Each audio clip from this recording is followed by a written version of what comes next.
Racing isn't easy, but experiencing it is. iRacing puts you in the driver's seat with the industry's leading sim racing game. Drive on laser scan replicas of the greatest racing circuits from around the world. Go head-to-head against other drivers chosen by skill-based matchmaking to ensure competitive racing at every level. Compete across all your favorite series. In officially licensed cars, engineered to deliver the most accurate driving experience possible.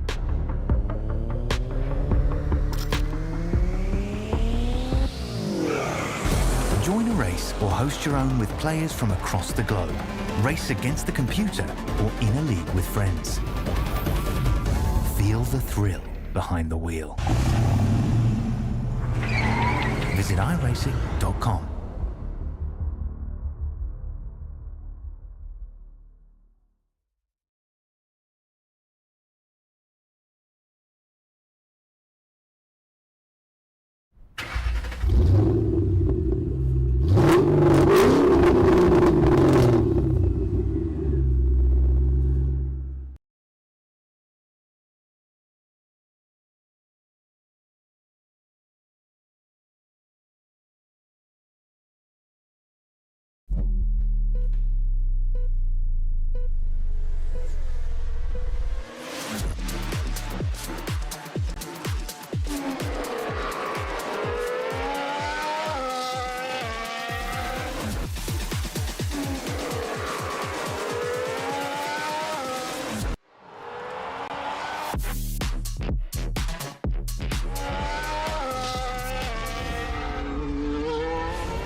Good evening, good morning, good afternoon, ladies and gentlemen, and welcome into a very special edition of the Racecraft Simulations V8 Veterans for Season 2027, Round 5 this evening out at Virginia International Raceway. We're in for the Split 2 action tonight of our ANZAC Day Round. We're live across both Infinity Broadcasting and the V8 Veterans YouTube channels as well.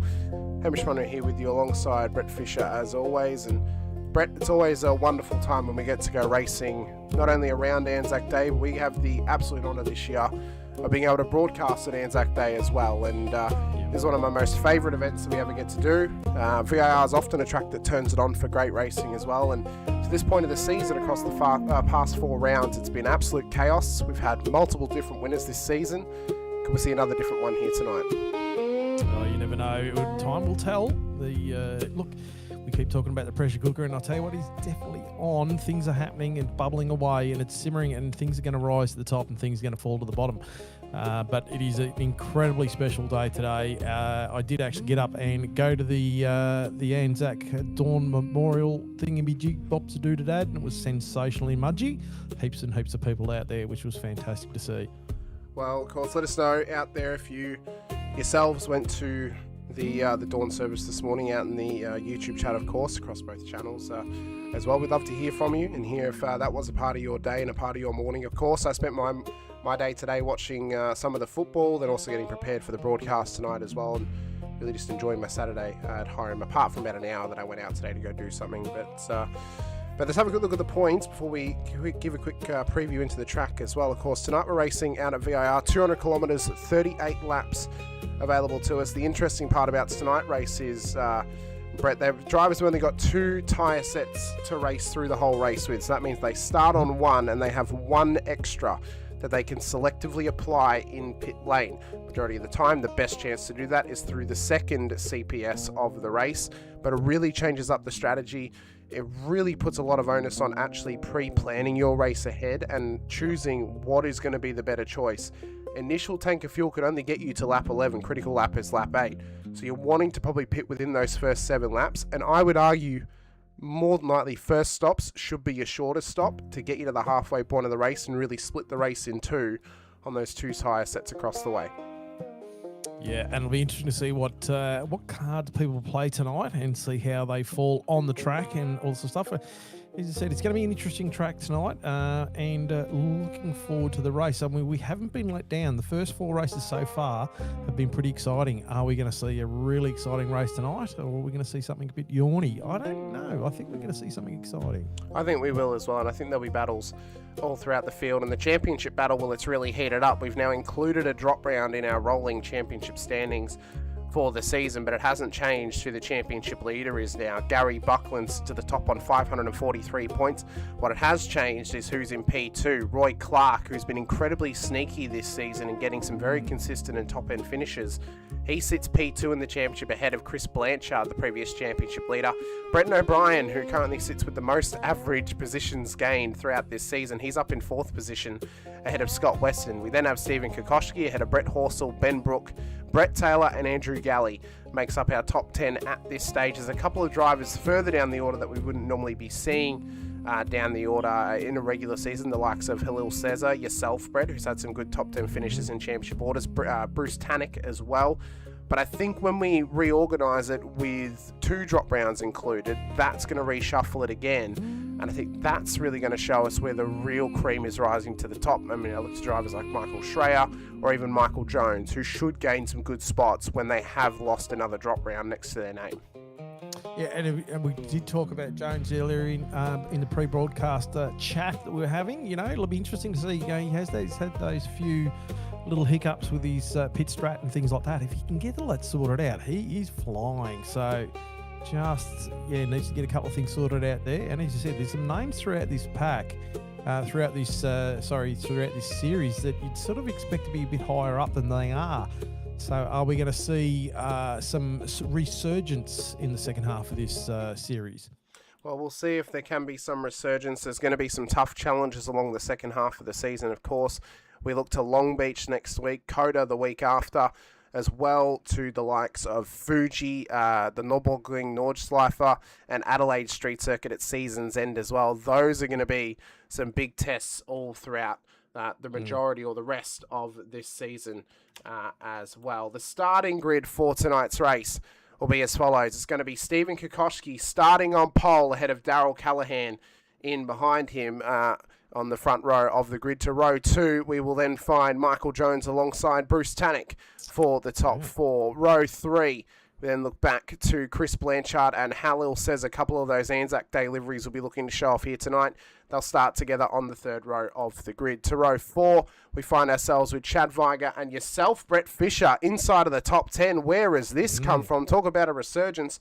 Top 8 start for yourself, Brett. That's a great qualifying to get yourself up there.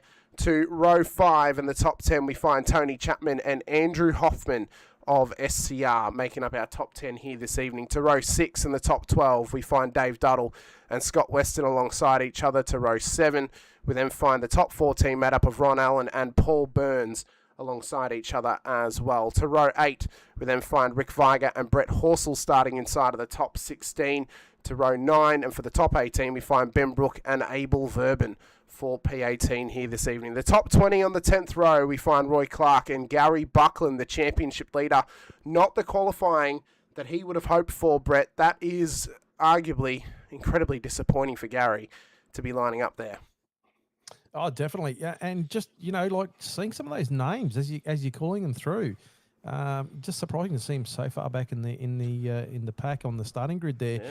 But things happen on track, and we'll see where all the dice roll, and it all settles at the end of the race. But I'm sure there'll be some surprises and things like that as we go through. I'm sure we will too. The 11th row of the grid in the top 22, we find Nathan Pavero and Matty Monday starting alongside each other for the top 22. Row 12 in behind them, we have James Boardman and Jamie Peters for the top 24 cars as well. In behind them to row 13, it's Andrew Galley and Brenton O'Brien for the top 26. To row 14, we find Mick Clifton starting alongside Jeremy Bush for the top 28 cars. Row 15, and the top 30 is made up by Scott McCune and Andrew Listener here this evening. Row 16, in behind them, we have Todd Duggan starting alongside Yusuf Corfiadis for the top 32. Into row 17, it's Brett Taylor and Pete Baxter alongside each other as well. Row 18 here this evening, we have Derek Lovegrove at the back end of the field as well. Jake Burton took the helm of race control this week alongside Split 3 race band driver Wayne Shepherd on board the safety car, and our regular race controller of Sean Vandermeulen is back there as well, and there was no one else on the grid past that. So it's always exciting. It's always a fun time whenever we get to go racing around about ANZAC Day. And, well, it's an exciting time for us once again. And I'm very, very pleased and honoured to welcome alongside us fellow Split 2 driver, Lieutenant Colonel Peter Baxter, CSC of the Royal Australian Electrical and Mechanical Engineers, to read us the Ode of Remembrance and lead us for the last post. Good evening, Hamish. Thanks for having me. They shall grow not old, as we that are left grow old. Age shall not weary them, nor the years condemn. At the going down of the sun, and in the morning, we will remember them.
lest we forget.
Well, revs are about to begin rising here at Virginia International Raceway. We're in for the 5th round of season 27. It's the 2026 ANZAC Day Round for the Racecraft Simulations V8 Veterans as well. If you're just joining us, Hamish Munro here with you alongside Brett Fisher. A massive thank you to our good friend Lieutenant Colonel Peter Baxter, CSC, of the Royal Australian Electrical and Mechanical Engineers. Revs are up though. Green flag's about to drop for ANZAC Day 2026. It is underway and a great start from the front runners. A lot of scrambling already in the mid-pack.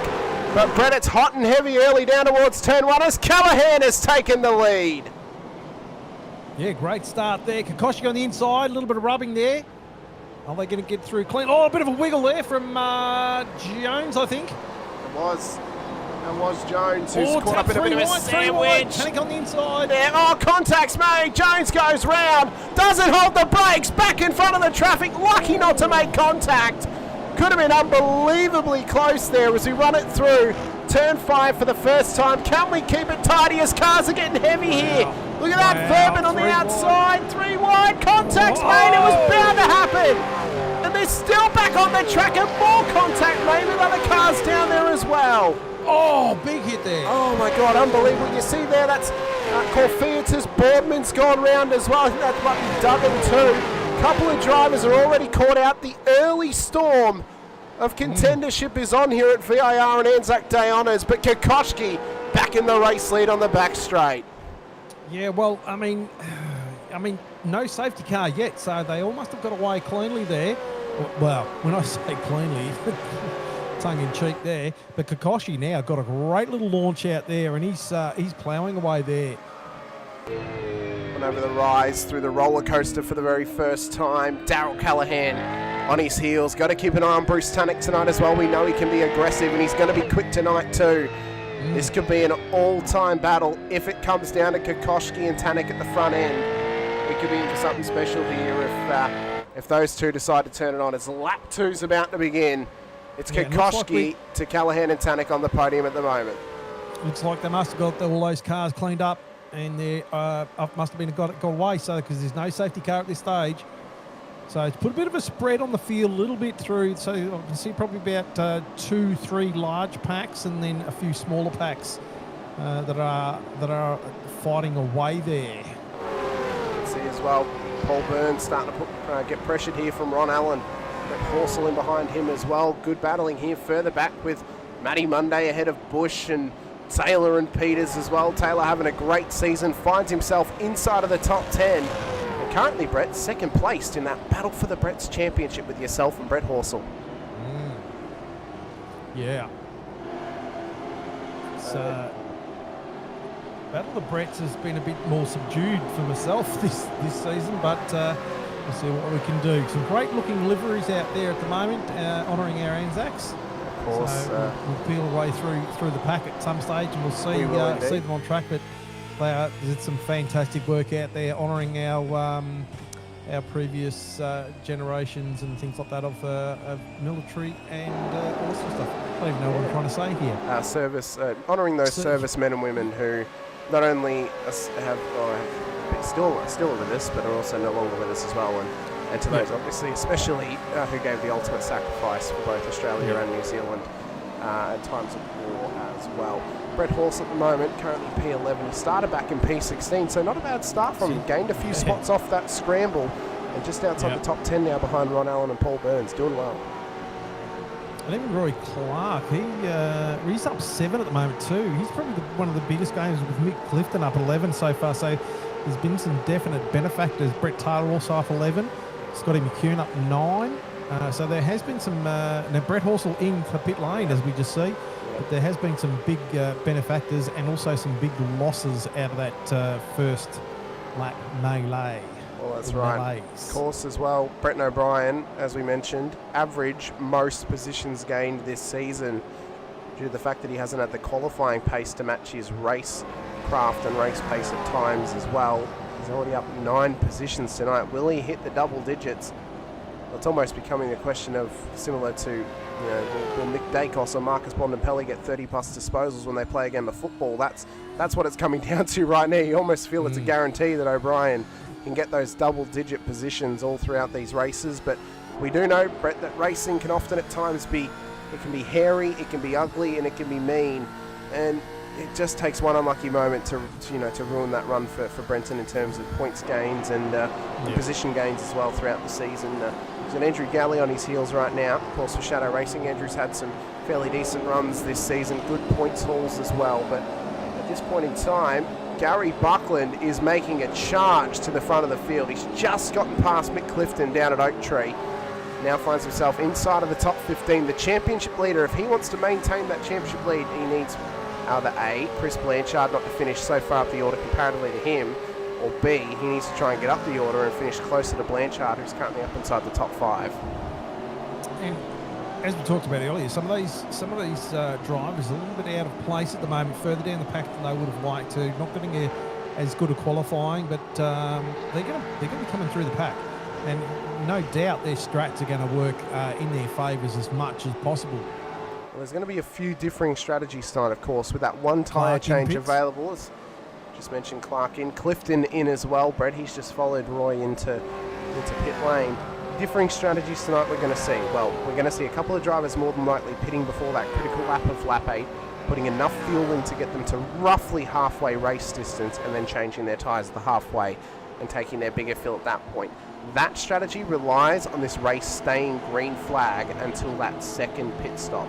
They do not want that first stop to be a yellow flag stop, otherwise it's going to ruin any track position they would be hoping to get by coming in earlier and taking a shorter fill.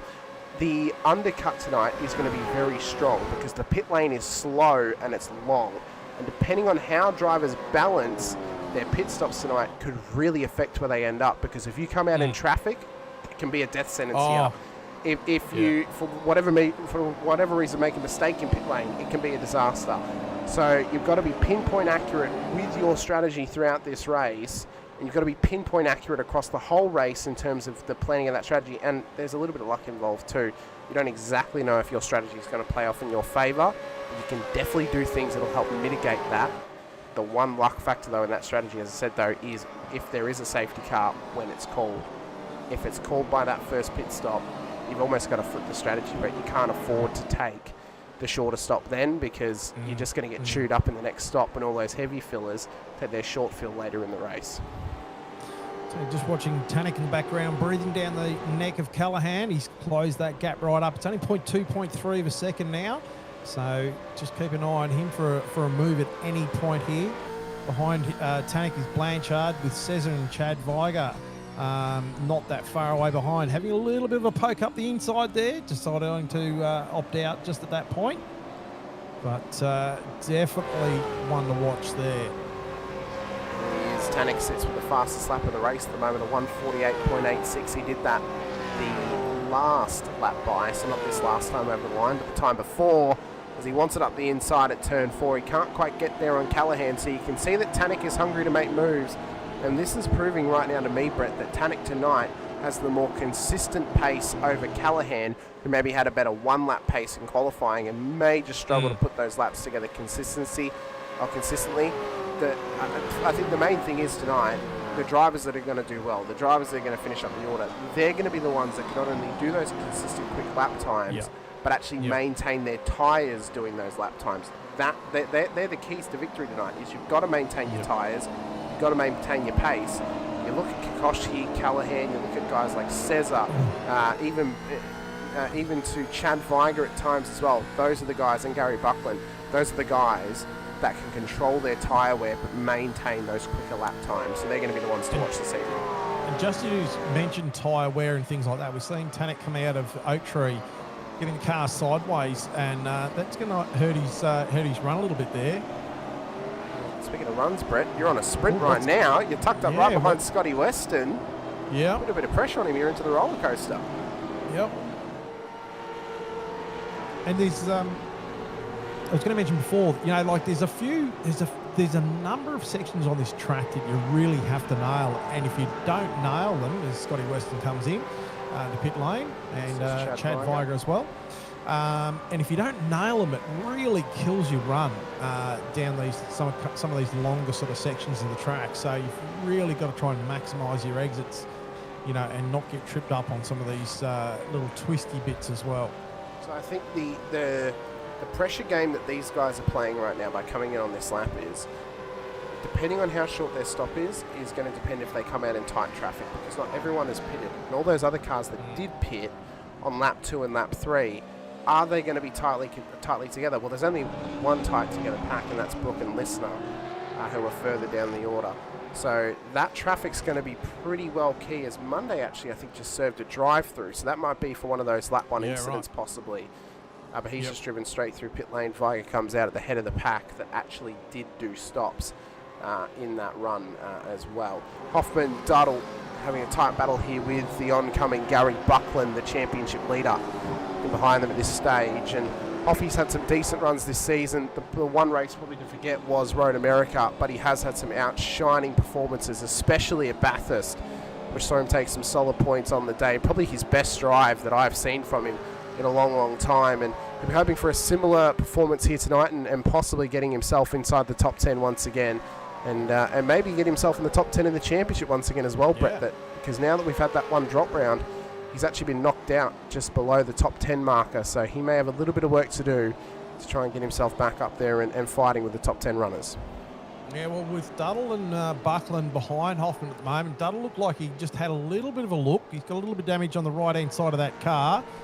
Maybe suffering from the earlier incident as we see Cesar come into pits. Yep, so Halil Cesar in. He was tucked in behind Christopher Blanchard. Now the key driver we got to watch as Hoffman's in is Chad Viger, who was tucked up behind Cesar on that last stop. So Viger's stop was a 25.84. Says to me it's roughly about a split stop. So I think he's probably taken roughly 58 or so litres in that stop, Brett. That's what it looks like to me. That looks like the majority of the field has taken that sort of strategy. Some drivers have taken a shorter fill. Others have taken a bigger fill. Cesar has taken a shorter fill. 16.9. Yep, so he's taken a short fill to maintain track position. That's going to give him a great gap back to Chad Viger. So there should be no pressure on the back of Cesar now. He's got no one in front of him. Watch for him to push on now and chase down a little bit of gap to those cars that are yet to come into pit lane. Vero in pits. Yep. Jones in pits as well. And I wouldn't expect we saw Boardman have that contact earlier. He may just be trying to get this car fixed up. Hopefully he had the fast repair tick, but if this stops, well, it's already longer than his teammates, so I actually think he might be doing optionals right now, maybe to hold on to that fast repair for later in the race. Let's see how that pans out.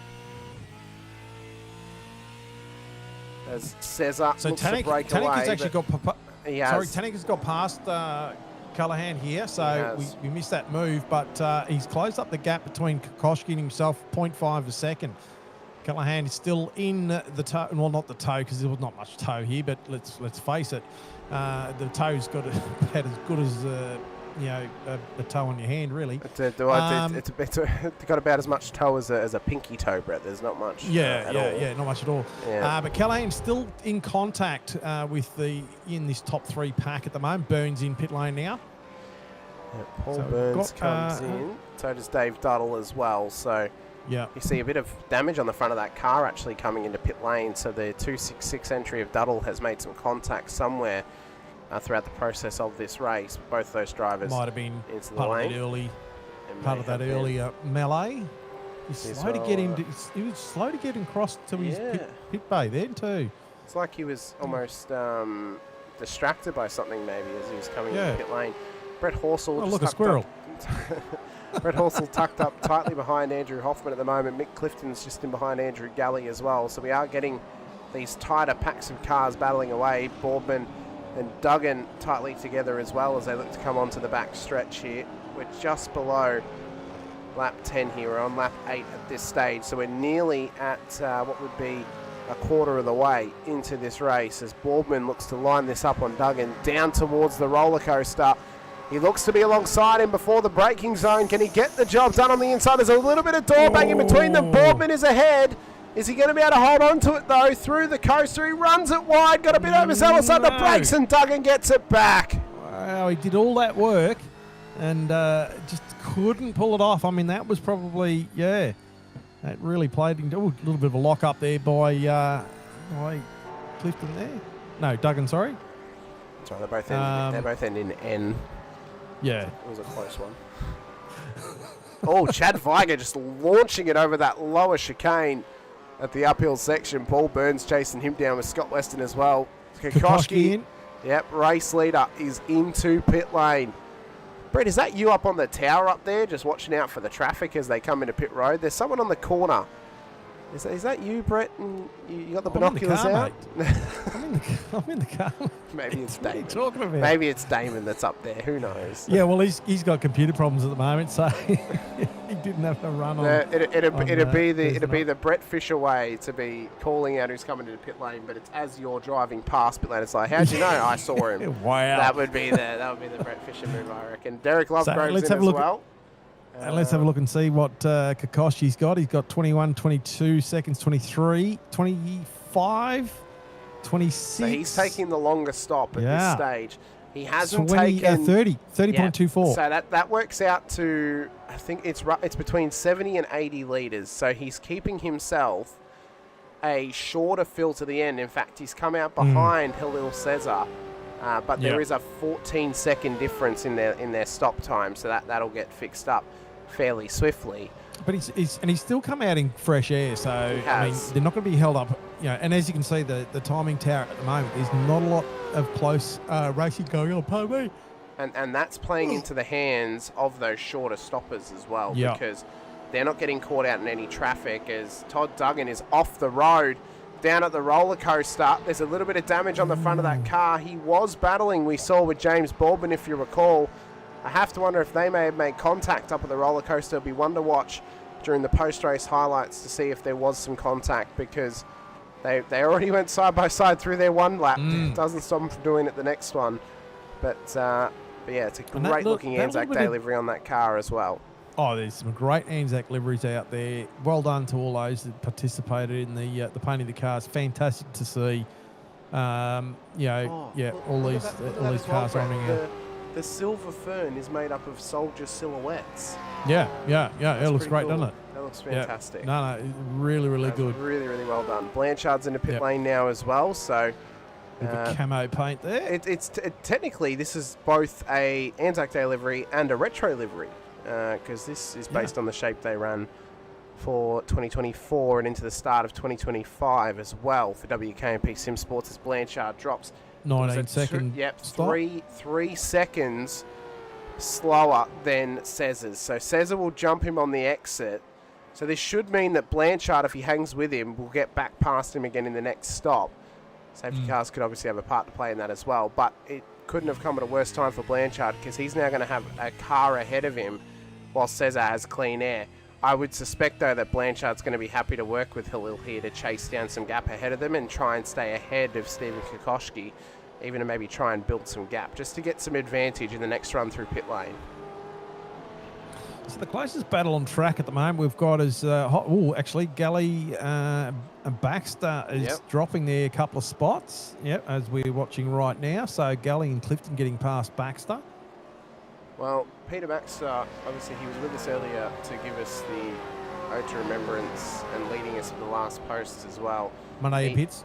Matt Monday's in, yes. He gave me a message to read out for tonight's race as well, but he's also given me a little bit of backstory behind this livery for CX2 as well. So I'll read out his little livery background for him, and then I'll read through the letter that he sent me alongside it too.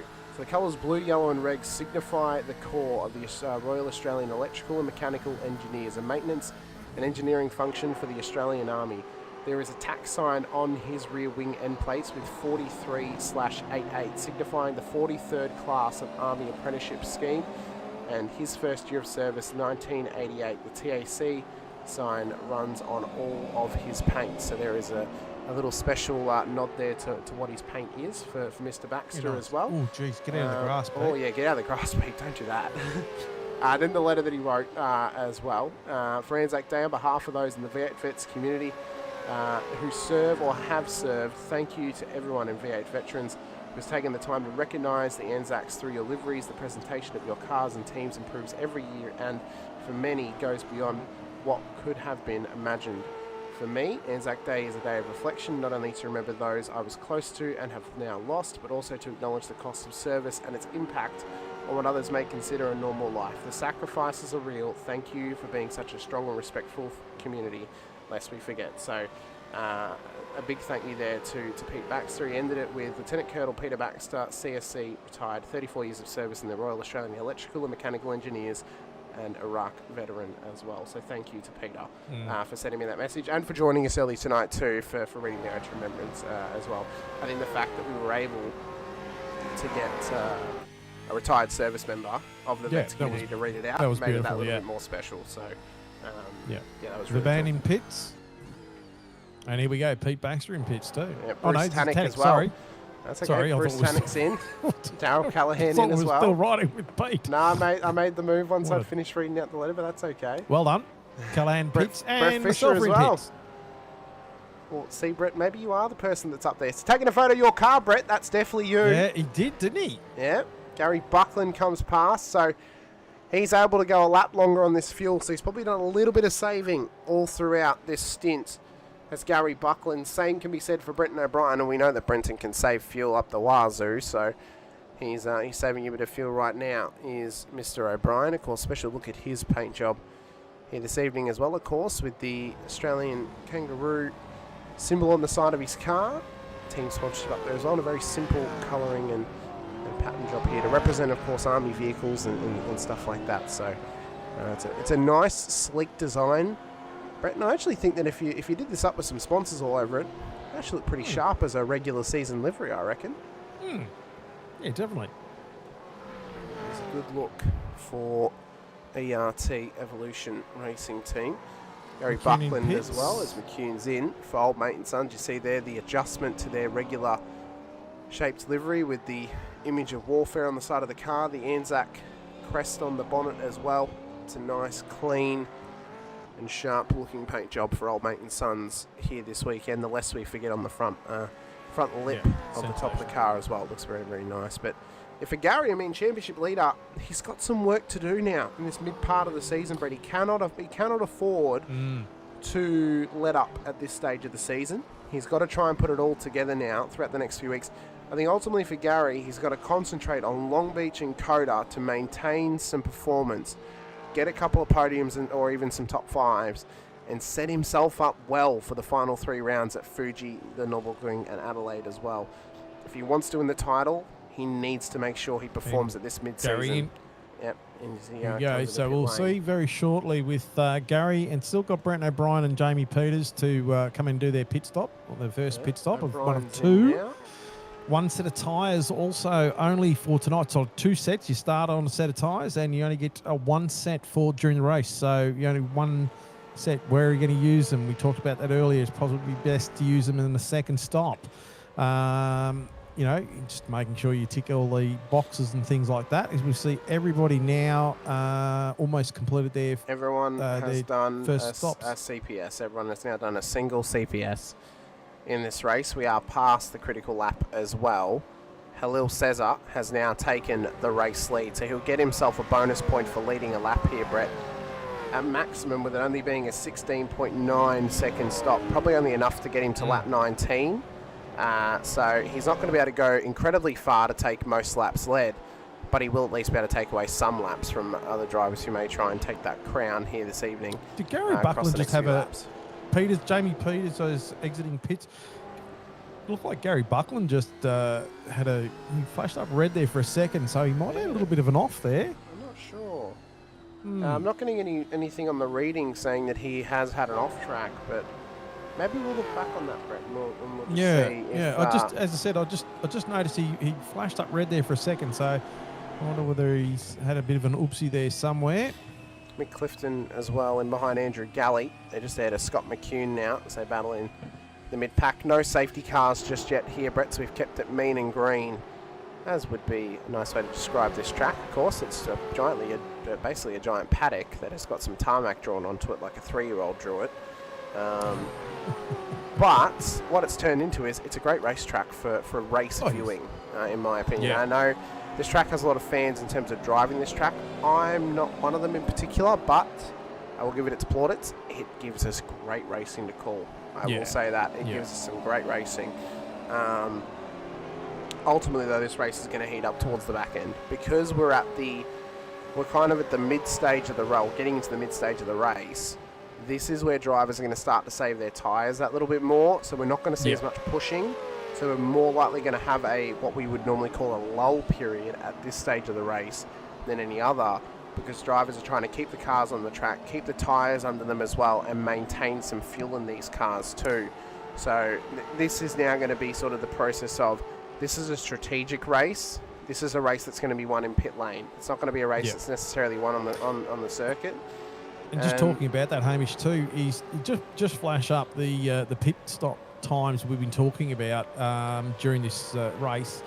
But if you flash up the times, you can see the varied amount of time that we've got people in pit. So that is all going to equalise out once we get our second round of pits done.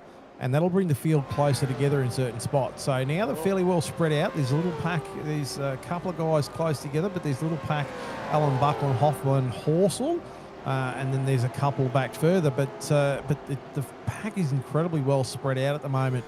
But there is a massive variance of time that was spent in pit lane. Well, I would show up, Brett, but actually my tower is actually frozen. it's frozen to the screen. So Righto. I'm just going Leave to that. reload it. Okay.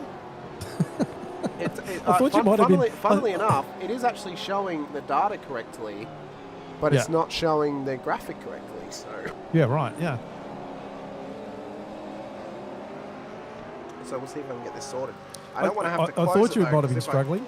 Well, if I close no, it, that's all right. it's going to get rid of the post-race highlights because we're going to lose the first 12 laps of replay. Oh, So look, I don't wanna worry do about it. that. It's just, look, don't worry about it. But I'm going to say, look, pardon me, I'll just give you a quick readout of a few anyway. So Cesar, 16.9 seconds. Blanchard, 19 seconds. Marcel, 14 seconds. Bruce Tannick, 28 seconds. 30 seconds for Kokoschke. 28 seconds for Callahan. 25 for Vigor Burns. 22. Scotty Weston, 24. 24 for Clark. 24 for Viger Rick. 18 for Brent O'Brien. 25 for Duddle. Ron Allen, 34. Gary Buckland, Andrew Hoffman. Gary Buckland just getting past Ron Allen then. But as you said, you know, there's a lot of times all over the shop, and that's why we've got that field so spread out at the moment. That once we complete our second stops, the field will normalise to somewhat, depending on how their mid race has gone, and we'll see a lot closer towards the end here, and we're going to get some battling going on. Not that we've got no battling going on now, and as Hamish has he's lost the whole thing now anyway. No, it's all turned off on the screen at the moment. I'm just trying to get that sorted for us at this stage, but we've still got some great racing on the screen though, and still running along with us as well. So that's always a bonus for us here for V8 Veterans. We're still able to get the racing happening once again. Chad Viger has got some tight battling happening here with Darryl Callahan behind as well. For whatever reason, the safety car driver is sitting on board the safety car at the end of pit lane is Wayne Shepherd. I'm unsure why he's sitting there, maybe anticipating some action or call to action tonight, but he's just sitting there at this stage. He's poised, ready to go. Yeah. Yeah, with the iRacing guy sitting right behind him going, what are you doing, mate?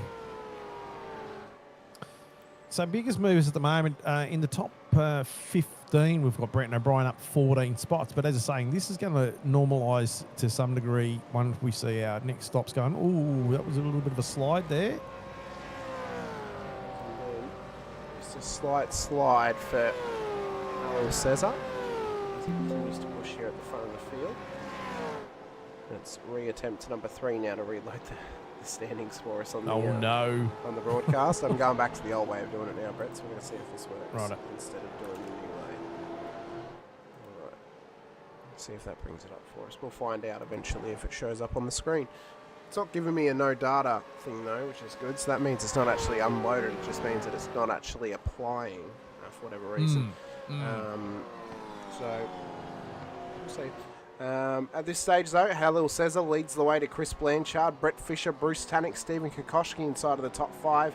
Darryl Callahan, Chad Viger, Paul Burns, Roy Clark and Scott Weston makes up the top 10, battling just ahead of Rick Viger at this stage of the race. Brenton O'Brien, Dave Duddle, Gary Buckland, Ron Allen make up the top 15. Hoffman, Horsell, Galley, Clifton, McCune, the top 20. Baxter, Peters, Taylor, Brook, Lovegrove, the top 25, Listener, Favero, Jones, Corfiadis, Boardman, the top 30, Chapman, Verben, Duggan, Monday, Bush, the top 35 cars on the grid here tonight. And there is your timing tower verbally here this evening at a VIR at this stage. We've lost SDK as well, so I can't even see who you're focusing on other than the car number. So that's all right. I have a feeling that it might be a server issue for SDK at the moment. And that's why it's not showing.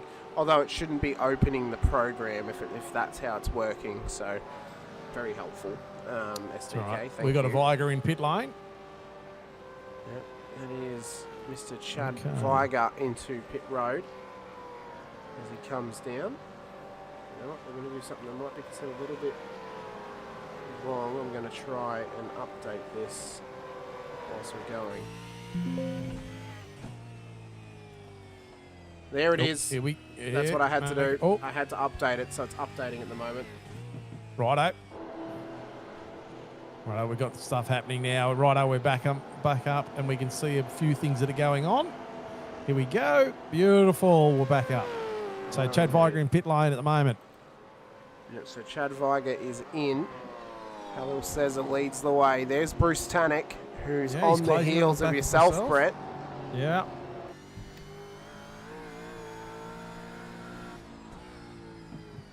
We are lap 17 of 38, so we are 2 laps away from the halfway point of this race, Brett.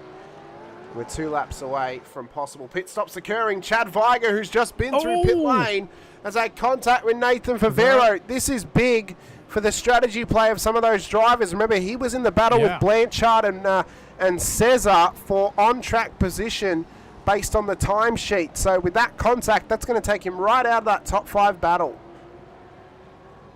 Yeah, that's going to hurt. And this is what we sort of talked about, you know, coming out in clean air is so helpful. And when you get in amongst some of these other cars, now some of these cars, I mean, he's obviously done his second pit stop, but all of these other guys haven't yet. So they're going to be on different strats. So, yeah, it just makes it a little bit more awkward. So he's going to really have to hustle now. Oh, Matt Monday as well has got big damage on the front of that car. That thing was not looking healthy for a moment before it reapplied itself. Doesn't look like it's tracking all that fantastic either. So he's going to have to watch himself there. Oh, and it's gone and back again. So that's a pretty neat trick. So Nathan's given us a little bit of backstory on the incident. Apparently, Chad, who came out of pit lane on his cold tyres, spun at turn 1 and Nathan had nowhere to go. So a real struggle street moment for both drivers down there at turn 1. Comments from chat. Yes, thank you very much. Well done. Yeah, yeah. So we expect Halil Cesar in to pit lane in the next few laps. We would expect Chris Blanchard to more than likely either follow him straight in or go a couple more laps. But I have a feeling, Brett, that Blanchard may want to come in with Cesar to guarantee that he jumps him in pit lane. He doesn't want to have to risk any chance of an undercut by Cesar getting out there on fresh tyres and able to push on compared to Blanchard, who's got that 2-second advantage right now in pit lane. Yeah, and once all of these, like we talked about before, once all these other second pit stops happen, we're going to see how the field is actually landing and see who's going to be threatening for what. Once that's all done, it'll be all sort of status quo back to where we were. We'll see who's got an advantage, but I'm riding with Cesar, but there's still Bruce Tannock's still on the back of myself there. Weston on the rear of Clark. He's sort of chasing down. You're not going to pass me, Bruce. You came straight into pit not on the lane track then, anyway. Brett, and you were just like, no, you're not going to come past me. I'm coming into pit road.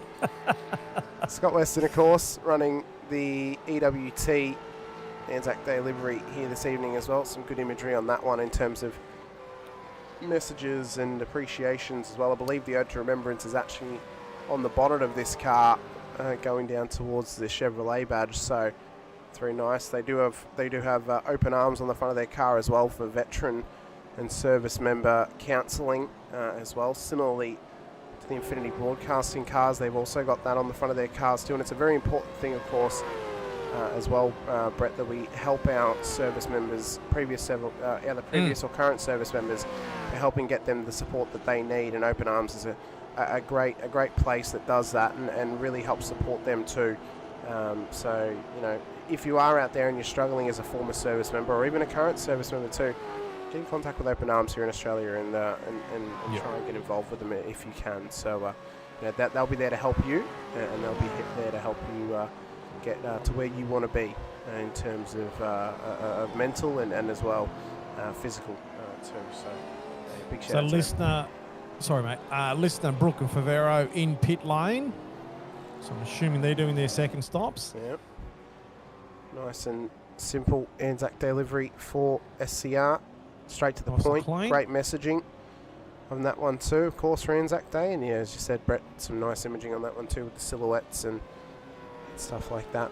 Favero in for podium as well. You see they've gone for the more keep the basis of their livery but take a slight adjustment by doing the pink camouflage on the side of it, as Cesar's in and Blanchard, as we mentioned, has followed him in. Tannock has done the same thing. Yeah, here we go. This is strategic for Blanchard and Tannock. You feel that they don't want to give any of those cars an advantage on brand new green tyres, Callahan in as well. which are going to have significant advantage. Burns in too, which are going to have a significant advantage with grip around this place as Kokoschki takes back the race lead to Clark, Weston, Viger. Now inside of the top three, O'Brien, Duddle and Co comes past. Halil Cesar, when does he drop? And when does he exit pit lane? This is going to be a hot exit here, Brett. If he can get down before Blanchard, he may be able to get out of pit lane before him as well. This is going to be tight though. Tannick's already out as we suspected. He took a longer stop on the first run. With that. Yep. So that's got him out of pit lane ahead of them. Cesar's dropped. Blanchard's still sat there. Why is he still sat there? He should have dropped at least 2 seconds before Cesar did. What has happened to Chris Blanchard? He's still sat there, Brett. He shouldn't have any damage. Surely not. Has he got a penalty? I don't think this is a penalty. I think this might be a tech issue. I have to wonder if he's come in pit lane and he's having to fix something before he actually gets on track again, because even Hoffman's jumped him. Unfortunate. Yeah, if Boardman jumps him, that's a massive loss and a massive drop in this field. He could have been on for a top 5 tonight if not for that. Yeah, that's going to hurt. Andrew Galley being chased down by Clifton at the moment. Clifton only about 0.1, 0.2 of a second behind him. The other one I was keeping an eye on too is O'Brien, Duddle and Buckland. That is heating up a bit at the moment as well. This is the battle inside of the top 10. Of course, both O'Brien and Buckland want to get these mass overtakes made tonight. Of course, with them both starting down the order, they want to continue their runs inside of the top 10, especially for Buckland, the championship leader. But yeah, these guys are doing an incredible effort out there. Oh, apparently it was a 40-second penalty for speeding in pit lane. Right. Oh, there you go. Oh. But that's a very long... In. Well, he was going to have to have taken a 30-second stop, roughly 30 seconds, plus the 40 seconds. That actually adds up. The math adds up. So thank you, Roy. Appreciate it. And it was a penalty to Chris Blanchard. So we mentioned that a small mistake could go a long way as Kokoschki's in. Could go a long way, and that has cost, unfortunately, Chris Blanchard a possible top 5 here this evening. Duddle really hassling the back of O'Brien at the moment, and Gary just sitting in the box seat at the moment. He's just seeing what's going on in front of him. Duddle's had a couple little lunges there, as you see Baxter, Galley in pits. Todd Duggan flashed in the red for a second there. Might have had a bit of something going on. Abandoning pits. Oh, look at Gary. Wants it. All over Dave Duddle as they run up the hill. Crack at him then, but he just backed off just a touch, just to regain his composure. It's interesting now to see how the opposite ends of the spectrum in terms of strategy are going to play out tonight for some of these drivers. Oh, Gary going for an Gary, he wanted it. Couldn't quite get it at Oak Tree, and that's ruined the run down the straight. We mentioned that the draft is not very strong here, but he could at least sit right behind David down the roller coaster and put some pressure on him towards turn 1. Well, that's it. He's just putting that pressure on him, and he's going to notice. He's going to see that he's popping up up beside him, and it's just going to unsettle him just a touch. So it's going to take the focus away from him on O'Brien. So he's dropped that back to around about 0.4, 0.5. Can he re-engage O'Brien while Gary's engaging him in the rear? Closed right up. So Gary's got the pace. He just needs to make something happen here. Oh, he had a big wiggle though. Big wiggle to Buckland through the final corner as O'Brien and Ron Allen are now in the pit lane. This battle's on. Important one to note as well, Brett. Bruce Tannick has now gone into the prospected first place on the order, thanks to his strategy compared to Stephen Kokoschki. So this has worked out well for him, but Kokoschki is chasing him down. And fastest lap by Tannick. Yeah. 148.787. He is pushing. So he's on that a mission. mag and turbo entry. He wants a race win this season. He's yet to take one this season. And for Bruce Tannick, he has driven exceptionally well in the early going of the championship, but he's not quite where he wants to be in terms of the standings, of course. This season as well, we are sitting at 4 different winners from 4 races thus far, Brett. So we could still get to 5 from 5 here this evening. Question is, will we hit that number? Now, the other one I want to ask you is, as well, let's say Kokoschki gets to the front end and gets past Bruce Tannick. If Kokoschki gets a points penalty, does it still count as a race win, or does it go to whoever's in P2?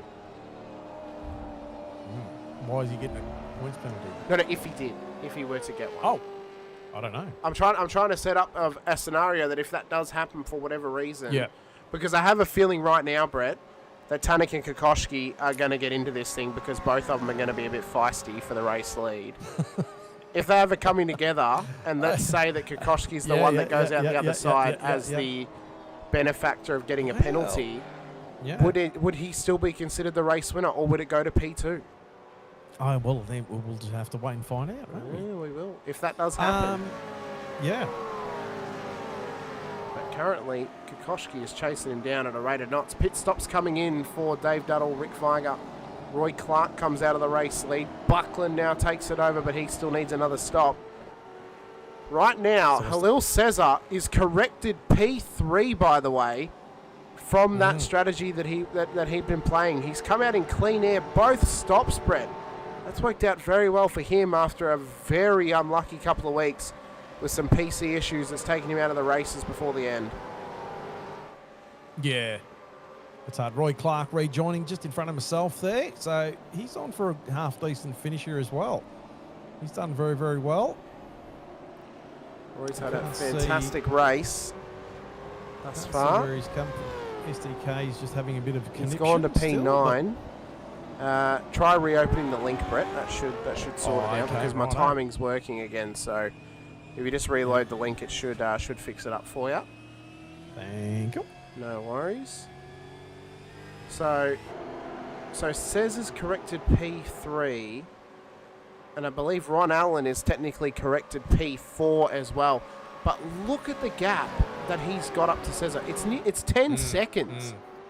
Yeah. Cesar has gotten this car 10 seconds adrift to the next car on track. That's an unbelievable drive to this point. Yes, he's P3 and he's a world away from the front too, but if the scenario does come down to it and something happens, he'll be right there to pounce on it. He's sitting very clean right now. Kokoschki, by the way, fastest lap of the race, 148.42. He is muscling and pushing this thing to its limits to chase down Bruce Tannick at the front end of town. Yeah. And look, like we talked about earlier, look at the Kofidis, Allen, Clark, myself, Burns, Viger, Weston.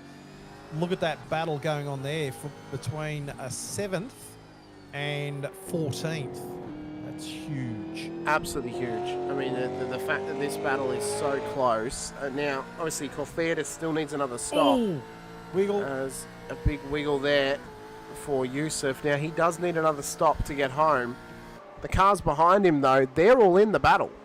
I mean, you've got both Viger brothers in this. Look at Scott Weston, big old dive bomb towards turn 1. Couldn't quite get alongside under brakes. Now tucks back in behind Rick Viger, who's headed up by Chad. I don't know, Brett, how many times we've actually ever seen Chad and Rick on the same piece of track at the same time. Yeah, this is rare. Yeah. We hardly ever see them working together on track. Yeah. That'll be interesting. It will be, indeed. We'll see if they can do it here tonight. But, I have a feeling that Kofidis is just holding this pack up a little bit now at this point. Maybe a little bit of a cork in the bottle, knowing that he needs that stop. I was actually behind Kofidis a few laps back, but unfortunately I had a little bit of a lunge at him and got a little bit squirrely. Went off on the grass and unfortunately let Allen and Clark through. But it is what it is, and you get what you get and you don't get upset. And so, still in with the fight and enjoying being out there having a good old battle. Well, this is a great battle down towards the roller coaster section as we're onto lap 25 now for the race leader who's just crossed the line. That's Gary Buckland down here at turn 1. He still needs that second pit stop. But this pack of cars behind the trees is really heating up now with Ron Allen challenging Yusuf Kofidis. As we said, Kofidis needs to come into pit lane, so the real battle is on between Allen, Clark yourself, Brett, Paul Burns, the VIR brothers, and Scott Weston in behind. And this is a big train of cars battling for some good bragging rights here tonight. Certainly, and we'd sort of like it sort of what do you call it, concertinaed or whatever, sort of closed up, and then someone would have a lunge as we see one of the VIR boys there having a bit of a crack. That was Chad on VIR. Burns. Yeah, Chad having on a crack the outside. on Burns. Don't think he got it done. Now, I just saw Ron Allen saying in the chat this was one of the fun parts of the race. Yeah. And I would say that this is probably the fun part because this pack is all on fresh tyres. They don't have to really save the tyres at this stage, and they're getting to have a good scrap. Good bunch of cars together, having a good battle on track, fresh tyres underneath them, different strategies have all come together.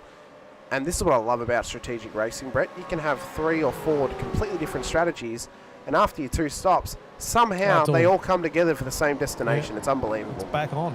Yeah, it's back on. Have a look at Kokoschki, though. Kokoschki's down to 0.2 behind Tanik. So he's closed that right up.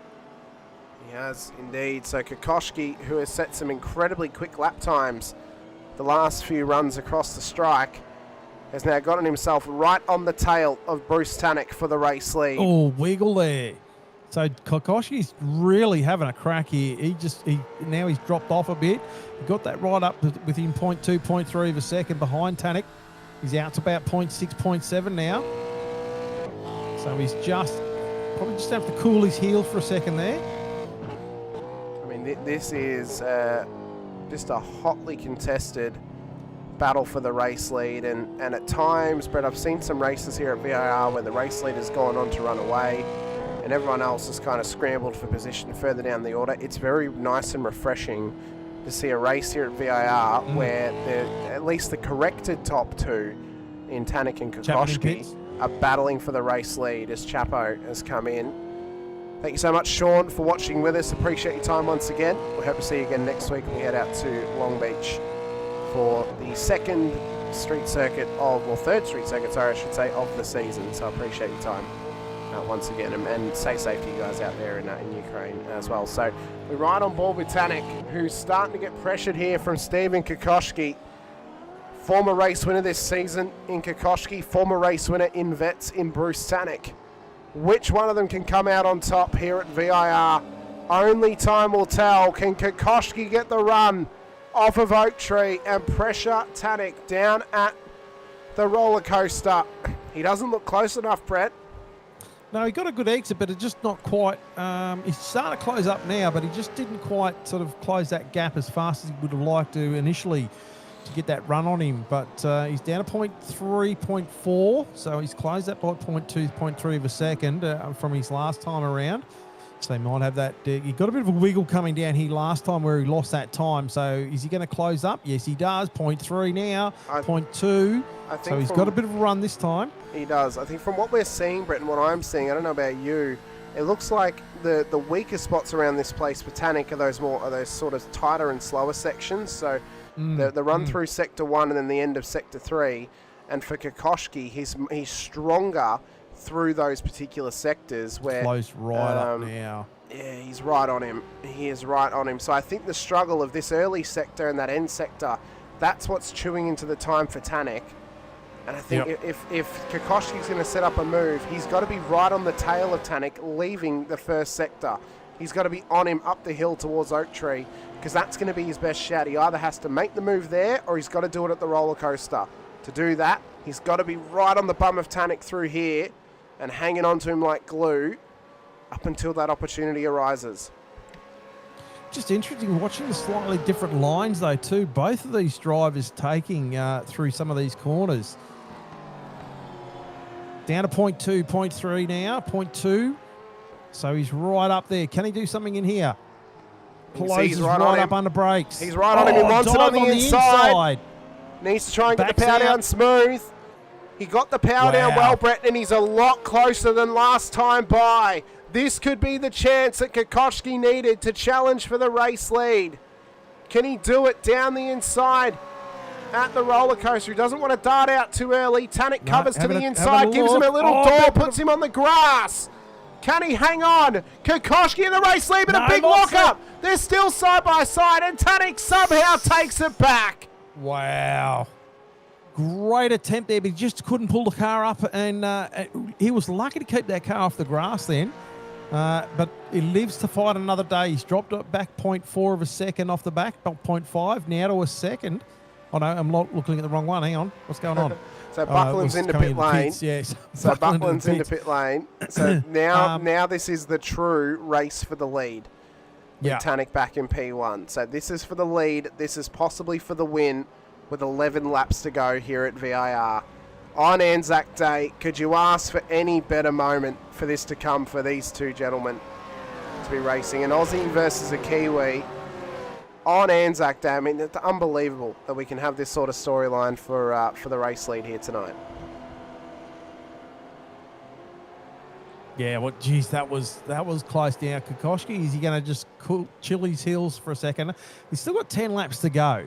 I think the tyre deficit, what was the tyre deficit on Tanik to Kokoschki? I think Kokoschki had slightly younger tyres. Kofeidis, sorry, he's just had an off track, so he's just given up position now to some of those cars. He's got to get this thing into pit lane and get the new tyres on it because they're starting to break away.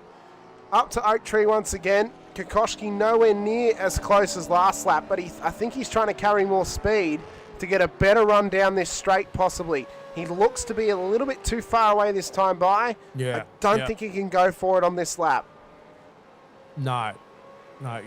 He just probably needs to just chill for a lap or two, get the car cooled down for a little bit, and then gather himself back up.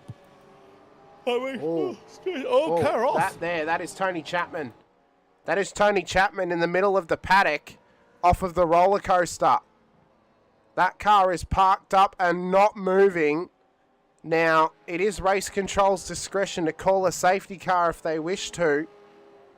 Do we think that's in a dangerous position, Brett? I don't know if it is, because that would be considered the offside of the circuit. Well, we'll soon see. Jamie Peters in pit lane, and there he goes. He's towed, so we're clear. So we're close. Peters into pit lane. Yep, we're clear to race on again. So now Cesar up into P3 as Tanik and Kokoschki continue this battle. Kofeidis coming in pits Kofeidis coming in pits lanes as well. So that releases all those. Yeah. So I'm trying to figure out which ANZAC deliveries we haven't shown off just yet. I know we haven't spoken about the Infinity Motorsport one or the Shadow Racing one. Kokoschki closed back up on Tanik. But this battle's on for right now. Yeah. we might wait to see if this tightens up. Yeah, he's let the car chill for a couple of laps here, so hopefully he's got it back underneath him. Can he do something this time around?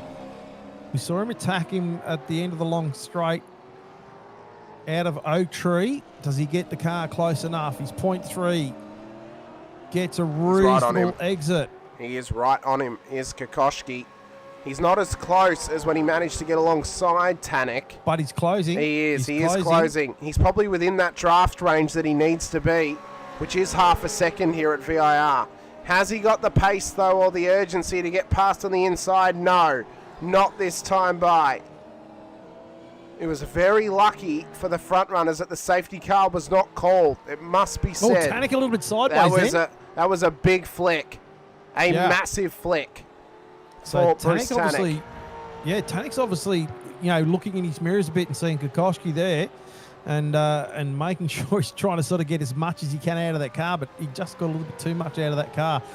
And in doing so, he might be starting to slightly overheat the tyres just a touch. So this is probably falling into Kokoschki's hands at the moment. Closes the gap right up now. Tanik just wiggling that car a little bit through there. He is all over him. He is Stephen Kokoschki. This battle for the race lead has gone on now for multiple laps, and it is still as intense as ever. And you have this feeling, Brett, that maybe what we spoke about, could it come to fruition? Because they're both racing incredibly intently. They had that little door down the back straight that put Kokoschki in the grass a little bit.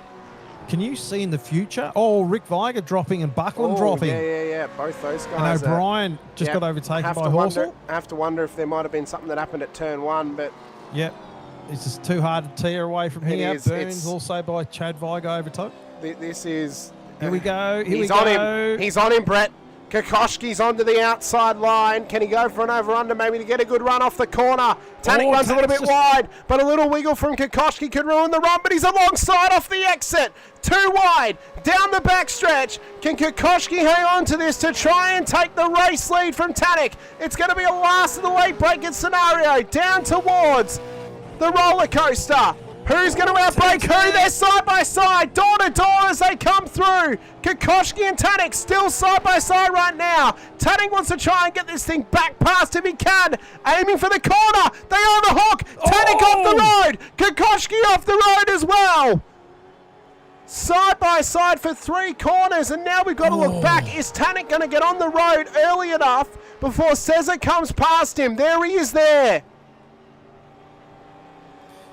And also Ron Allen Clark and he gets myself it loose. all sideways. So Cesar gets past him. Yeah. Ron Allen Clark and myself are having a ding-dong battle back here too. Chad Viger is about 3.5, 4 seconds behind. Weston Callahan dropped off. So that battle between all that big pack is sort of split up there. But this is on now between us three. It's a great little battle.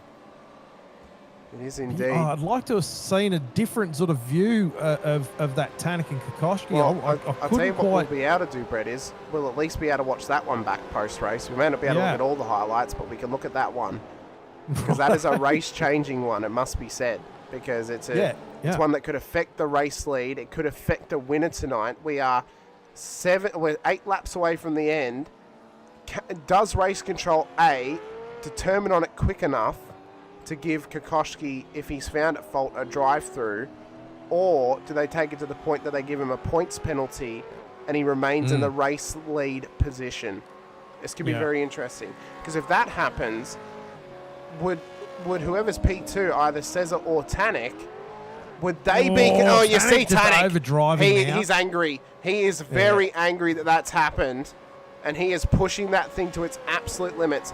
So whichever one of these two is in P2, if it is a points penalty, would actually get the most points out of VIR over the race leader. That's the question that has to be asked is, would Kokoschki be considered the race winner, or would it be the P2 finisher who gets the most points? Questions need to be answered. Still this battle for 4th, 5th and 6th still going on pretty intensely back here. This is one that's really heating up. Buckland. Yeah. This one's heating up. Weston, Callahan, Buckland's heating up as well. O'Brien, Clifton. And Tuttle as well, which is another one of those ANZAC Day liveries that are out there for 266. Nice looking car for those guys as well. Dave Tuttle ripping that one. We've got a big pack back here with Blanchard, Boardman, Listener, Brooke, Lovegrove, Baxter and Corferdis on the tail of this one as well. Yeah, there's a few hot battles happening. Buckland closing on the back of Callahan for a second there. Not quite close enough, though, to make a move. 0.2 for those that may be wanting to understand a little bit better of the time differentials on the interview. 0.2 on the interval.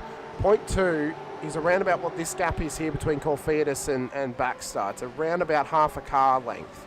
0.1 is you're on their tail lights, and under 0.1 is you're alongside them. That's the if you have a look at Clark definition. At the moment, Clark on the back of Allen. He's under 0.1, 0.2. Yep. So that's about the difference. So it's less than a car length. 0.1, you're really getting down to, to tooth and nail sort of stuff. And then, when you get to the hundredths, that's when it's very, very close in terms of an interval. On lap 32 of 38 here. And still plenty of battles going up and down the tree, as we were saying. So it's just interesting to see. Tanek now back onto the back of Cesar. So if Tanek could get anything out of this race, he would at least want to get back to P2. Can the season 24 champion hold him off? Or is Tanek going to be able to get past? This is almost a... It's funny, we're going to Long Beach next week. Clifton and O'Brien. Well, actually, who's off track there? Someone's off track ahead. That's Nathan Favero. Nathan Favero's run it way wide at turn 1. Sorry, Brett. That car is long off. And he's just getting it back on circuit now. So, appears that Nathan said in the chat earlier, at least Tony got them some screen time. Well, Nathan took it upon himself to get some screen time as well, it seems. But yeah, that battle for P2's on. The battle for P3 or P4's on as well, with Allen, Clark and Fisher all involved. Buckland right on the tail of Callahan into turn 2. Yeah.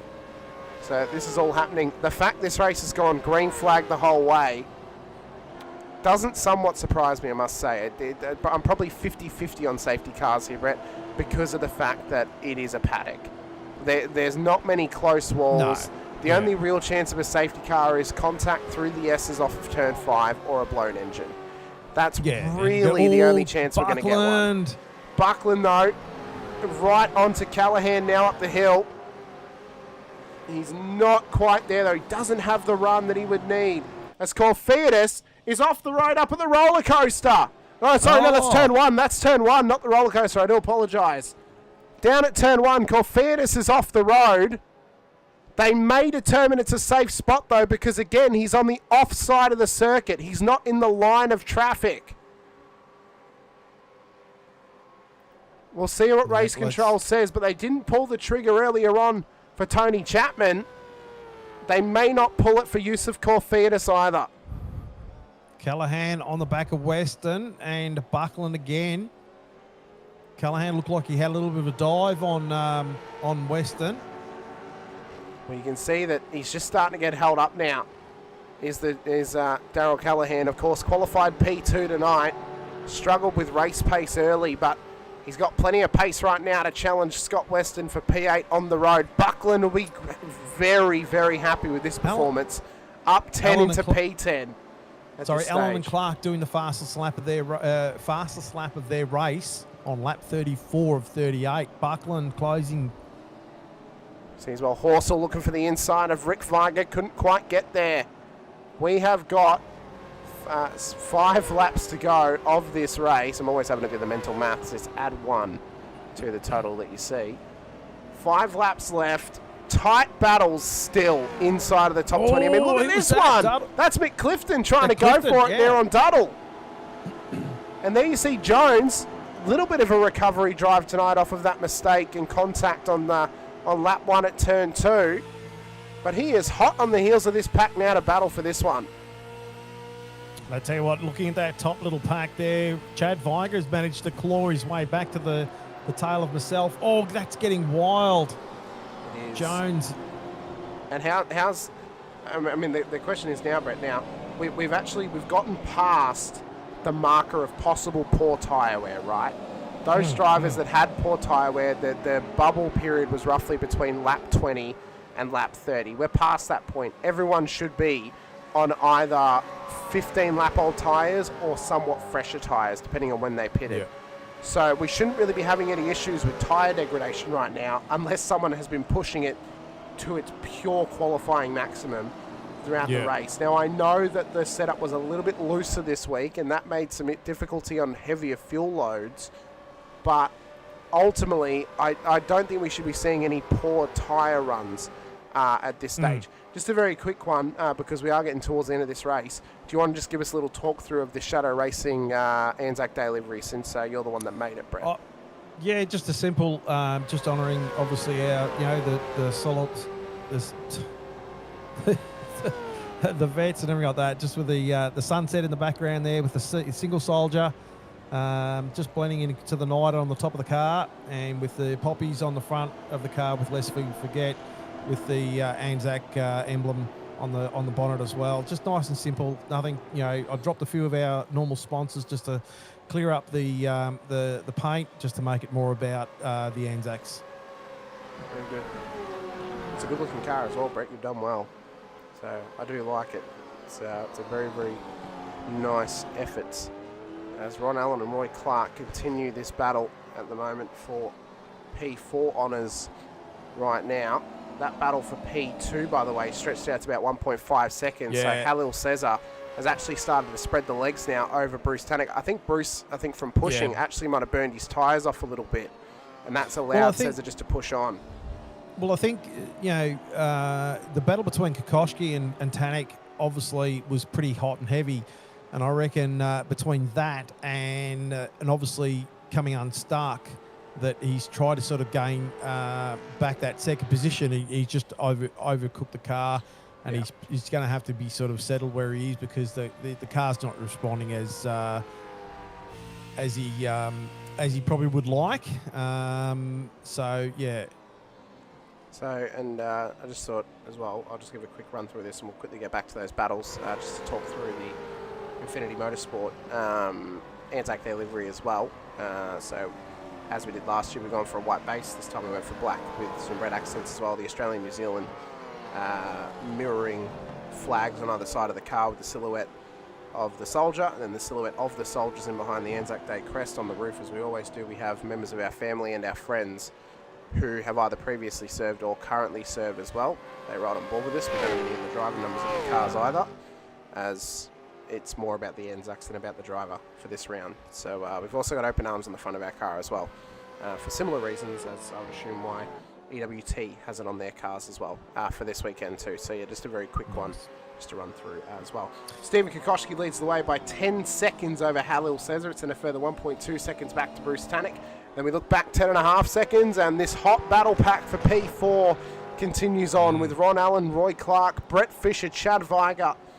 And then we go a further 7.5 seconds back to Weston, Callahan, Buckland and Burns as they battle for the rear end of the top 10. Then a further 4.5 seconds back to Rick Weiger, Horsell, O'Brien, Duddle, Jones and Clifton, all involved in their battle as well.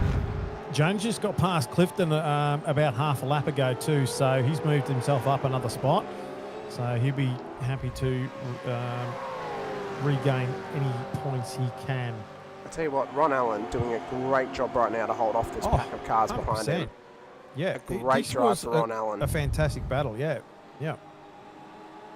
And even with Chad sort of closing up that gap, because he was a fair way back, and he's managed to close up that gap to myself. But, I mean, we're just battling it out here, and we just, you try and have a little bit of a lunge, but you just can't get quite close enough. And as you can see, like, with those splits of those times, 49.9, 50.1, 50.1, 50.4, all very, very close times. It only takes a slight, a bit of a lose in the corner, a little bit of a loss of grip, and you just lose the momentum. But then you can sort of half a lap, you can close that back up again. As you see, Weston and Callahan, I think that was changing Weston and Buckland. And Weston, back again. Buckland and Burns. Buckland, yeah, there you go. So something's happening with those guys. This is really heated up between them now. Unbelievable stuff at this stage of the race. We're going to start thinking about some Driver of the Day nominations tonight, Brett. I've currently got 4 names actually. I have got 4 names. Oh, there you go. You've got enough. I do. I just wanted to know if there was anyone that stood out to you possibly that might be an option.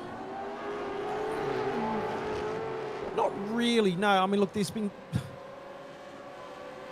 some fantastic battling going all up and down, but nothing that's really sort of stood out in my mind. So yeah, I'm happy to go with what you've got tonight. Okay, I might change one of them because 3 of them are together on track, and that doesn't really seem. I think we can highlight. There's another driver I just saw then that I thought, no, actually, you know what? They've actually had a pretty decent race thus far as well. So I have got 4 names, but I'm going to change one of them. White flags out. This one. White flags out though. Final lap for Stephen Kokoschki. And I'm hearing word from race control, Brett. Well, he hasn't done a drive-through, but he has got a points penalty coming off of this race. So there goes the real question. I don't know if we can claim we've got a double-up winner or if we've got a 5th new winner until we see Sim Racer Hub. Because it may determine that P2 Halil Cesar is the winner if he scores more points than Kokoschki does. Yeah. So we might have to wait and see on that one. So I can't call that stat just yet. Keep an eye on next week's race out at Long Beach, where we'll reveal if we have got a double-up winner or if we've gone 5 from 5 this season. Up to the oak tree for the final time, though, for Kokoschki. I mean, what a race. What a drive from Stephen tonight. Yeah. Obviously, a bit of a sour moment with Tannic where they came together, but other than that, he's driven brilliantly. He's put himself up near the top of the list for championship contenders alongside Gary Buckland and Roy Clark and Chris Blanchard. Unfortunately for Blanchard, this is likely going to be a drop round for him tonight, being all the way down outside of the top 20. But for Kokoschki, it's not going to be. It's not going to be perfect points off of VIR for him, but it's going to be a great chunk of points and a return to form after a disappointing race at St. Pete last week. Up towards the line, and the master of Anzac Day, Stephen Kokoschki, will take home the chocolates at VIR as 38 laps done and dusted. Kokoschki, the race winner. Nice one. Halil Cesar, after some horrible runs the last few weeks due to PC issues, returns to the podium in P2 ahead of Bruce Tannic in P3, and Ron Allen is going to survive the onslaught of Roy Clark, although Brett Fisher has just jumped Roy Clark, who's run out of fuel. Unbelievable result. Yeah, I believe that Roy Clark had an issue with with his rig and was stuck in a gear, I believe. So that's unfortunate there for Roy, but I'll take it anyway, and I'm sure Chad will take it as well. But yeah, no, that was unfortunate for Roy there. Drive of the Day nominations are into the chat. Please get your votes in as quickly as possible. Halil Cesar, Ron Allen, Brett Fisher, or Mick Clifton. Get your votes in. I think Mick actually drove very, very well tonight, Brett, to survive some of the battling that he had out there. We noted him a couple of times, up 10 in the end and into the top 20. Yeah. It's a great drive from Mick, it must be said. Yeah. So I wanted to highlight that sensational one. And the fact that Roy Clark's shifter screwed him out of that top 5. Yeah, it's a shame. It's a shame. Roy's had to drop off now, and Roy, I think, will get another chance for Driver of the Day at some point this season. Yeah. The way he's driving, he's going to be up there. So who is going to be determined as best on ground for Anzac Day here in V8 Veterans? Well, Kokoschki, he took home P1 on the road, Brett, but Cesar is going to take home the most points out of VIR with a bonus point for leading a lap and then points for P2. It'll be 178 to the driver of the number 5 Mustang, with a minimum of 5 points given out for a points penalty, although that was a possible drive-through where the incident could be above that. That should mean that Cesar leaves this race with the most points on the board. Whether that equates to a win, I don't know. Yeah, well, who knows? We'll soon find out. But yeah, that's... Oh, geez. I think he's trying to let the traffic pass to get a burnout made for this return to the podium. Yeah. What a race, though. Like, I mean, same again. It was pretty intense there towards the end there.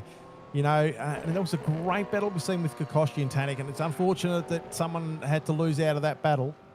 It would have been great to see, you know, them battle right to the end and with a clean pass. But these things happen. This is what racing is.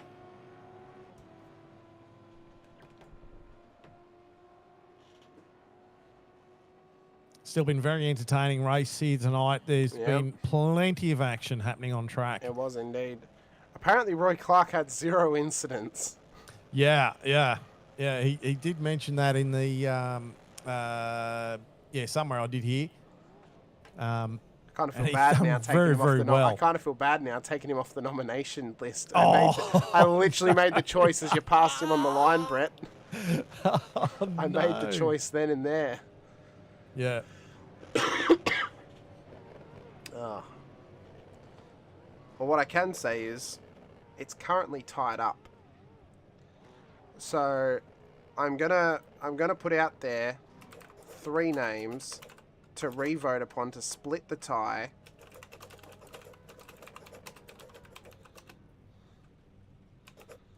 Says is obviously very happy with his finish there. He is. Okay.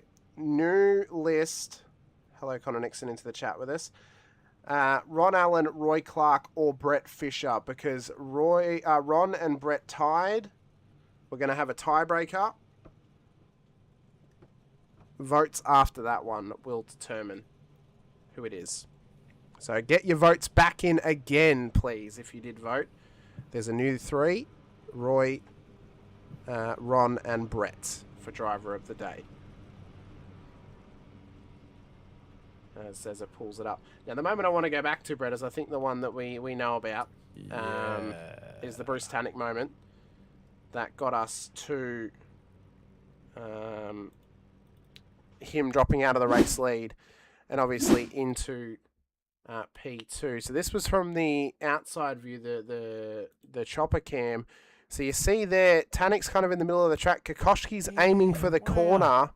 So there could be space left from Tannick if he aims for the corner, but also, you know, there could be questions asked there of, was there enough space left and stuff like that. Wow. I suppose they may determine it as Kokoschki hasn't completed the move, so he's not far enough up, and he's kind of turned into him before the corner, so I don't know. Wow. I don't know. Look, I'm not in race control, but that's, I don't know. It's a tough one. I'm going to sit on the fence. I'm going to sit on the fence in that one. I'm not going to call that, but I don't blame you. It is a very tough one. Yeah. That changes up the race. Because I mean, like, where was play it again. Can you play it again? Yeah. Because then, so like, I mean, I'm not going to, like, what I can't see, at some point, Steve's got to turn in.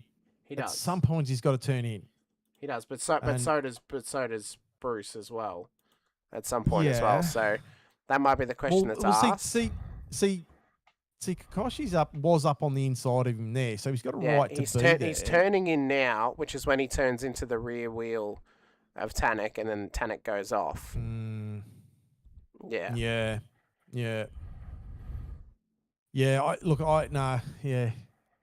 I find that very, very hard. It's a very tough one. I think you can make arguments it's a racing incident more than anything, because Bruce has to eventually turn into the corner. He's not turning in, and Stephen has to turn in at some point, or he goes off in the grass.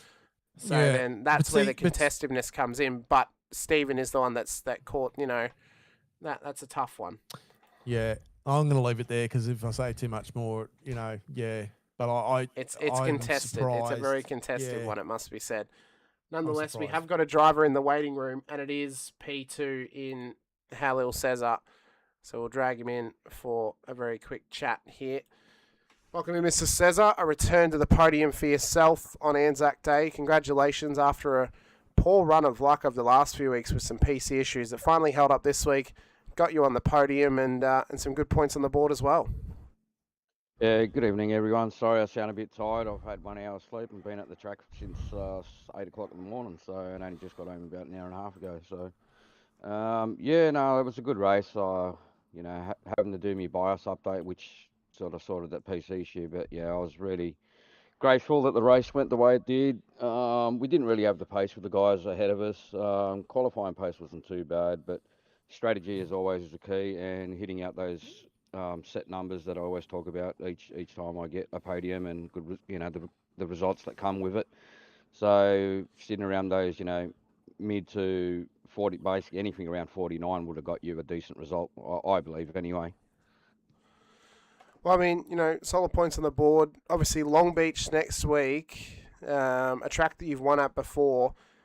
Does this performance now give you some confidence going back to the streets of Long Beach next week that maybe you could go back to back at that circuit in terms of race wins?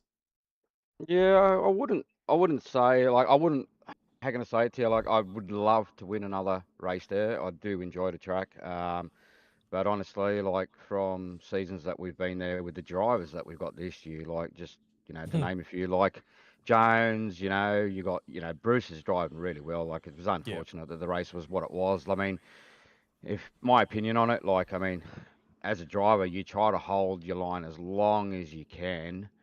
It's pretty much all I can see what Bruce was doing. Like, he was trying to play it smart that way. But with all that said, I mean, you got to play it smart, right? You got to turn in eventually yourself to sort of stop that from happening, because it's going to happen at some sense, But look, these guys at the front of the field for this round especially, they were miles ahead. So I mean, it's hard to say too, because Jonesy was taken out early in the race, or the incident that happened. Yeah. So I mean, it's very unfortunate. in my opinion, I think Jonesy's probably the one to watch seasons to come if he doesn't get up through split 2. But I mean, every year, every season we do, it just gets harder and harder. Like from the time I've been part of it to the time I've won it, there's guys that, you know, they were midfield or whatever now are, at the pointy end or inside the top 10. Like Roy's having a cracker year. So, as well as Brett, like this round, like good result for you, mate. Like Yeah, I was yeah, so it was, happy yeah. for you, So Well, I was gonna say to you, mate. It's a different dynamic, isn't it? I mean, the racing has got so much closer. I mean, obviously you got things that happen on track and take people out of place, like you mentioned Jones and things like that. But the whole field, like you say, you've probably got about 4 or 5 guys that are of the exception to the rule. But then the rest of the guys is so much closer. It's so much more intense racing, and it's so tight out there. You can be, top 10 and then you could be down, in the 20s, like, and it's not through any fault of yourself. It's just everyone has got so much faster. yeah, 100%, mate. Like the way I look at it as well, in the season that, as an example, the season I won it, we had 5 or 6 guys that I clearly was, looking out and around and going, right, that's my bunch that I'm sort of, let's say that I'm in that little bubble for that period. And then you got guys like, from behind us, they're in their little bubble, and then you got that other bubble and the other bubble. Like it's so tight and it condenses throughout the years that, like through the splits that we do, through the season, sorry. And it's gotten even tighter now. Like, I mean, you look at guys, for instance, that are from P10 down to, let's say, top 20, right? As an example. So from P1 to top 20. I mean, at any given stage, any of those guys can have a really good result, right? Yeah. And it all just comes down to like everyone gotten better. So I think as season 28 will come around, I think guys that are like sitting in, like, for instance, like Roy Clark, if he keeps the momentum going, people in that sort of caper where they were inside, 15th or something, finishing top 20s, and then all of a sudden they're where they are now. I mean, it's probably going to bring other people to that level. So then season 28 is going to change again. So I think as what I see with vets, especially in split 2, if you put in the time, I think the results come. But I think in general, everyone's just getting better. And I think adapting to these cars too. I mean, the setups have been like we've been critical about them. There is ways of driving around them, but I mean, from when we've raced at tracks and we've had updates, so I guess you can't sort of sometimes put an exact point why the setups are different. So like when we've raced at where was it? I think I'm so tired. I'm sorry, but there was a round where It's all right. I've looked at it and gone, we raced here not long ago. The setup was great. Don't understand why, but then I was like, well, we've had 3 major updates like to the game, and it's changed everything. So it changes the way that setup would feel. But I think everyone's just adapting to these cars, to be honest. Like they are hard to pass, but if you get a run, honestly, like look as an example, Steve, he just had to bite his time coming out of that oak tree.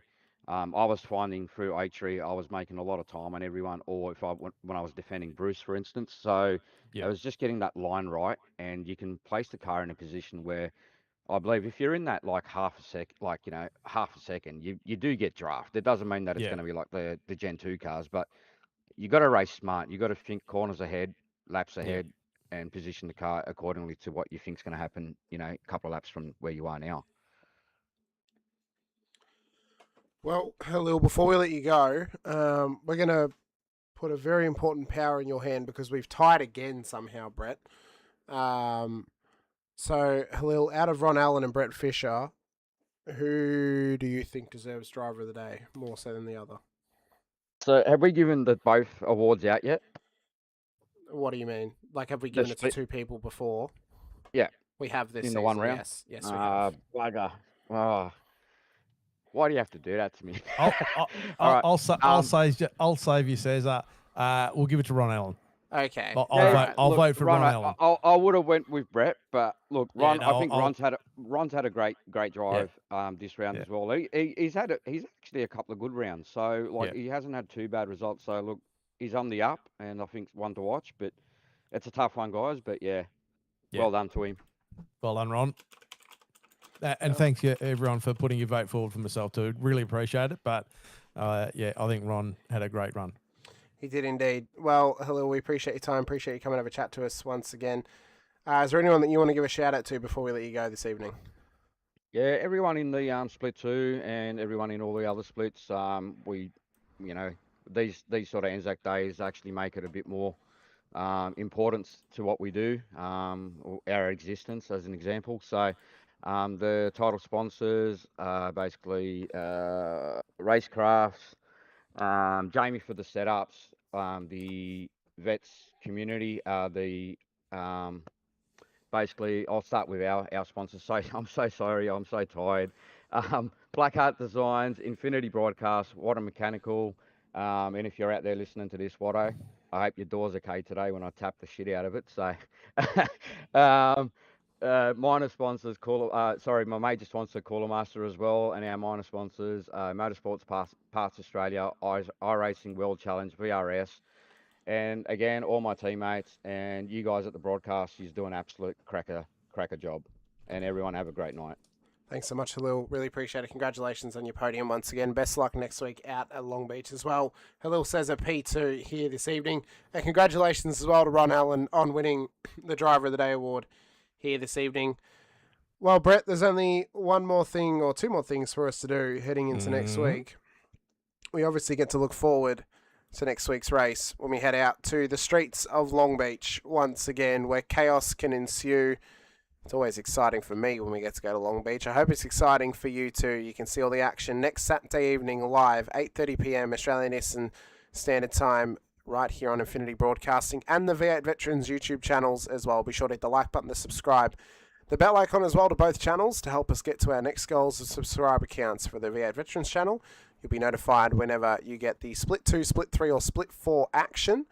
And for Infinity Broadcasting, you get notified for the Split 2 action as well for High Side Motorsport to go racing on Monday morning, 9:50 a.m. Australian Eastern Standard Time out at Las Vegas Motor Speedway for the Las Vegas 150 this upcoming Monday morning as well. Go help support SimSpeed TV by clicking like, subscribe and bell icon as well so you can catch the live Split 1 action on Thursday evenings at 8:30 p.m. For myself, Hamish Munro Brett Fisher alongside. Appreciate your time. Appreciate your effort being here with us once more. Shout out to the series sponsors, of course, title sponsors, Racecraft Simulations, to Logitech G, Parramatta Isuzu, Player One Sim Gear, Nova Sim Sports, Project Fade, Streetwear, LGC Images, and M1 News Cars for the Driver of the Day award. This time it went the way of Ron Allen. Next time it could go to you, Brett.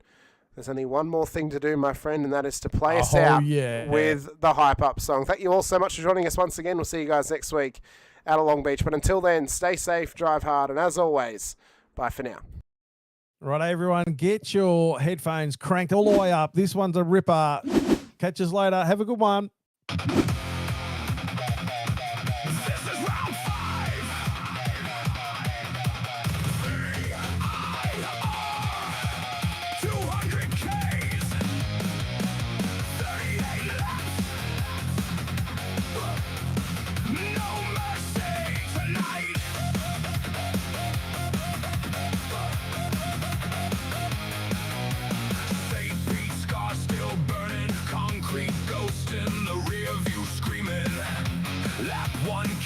Metal twisting, free Brett swinging like street fighters bleeding, Brook and Buckland hunting, early Kakash get thrown straight into the wall.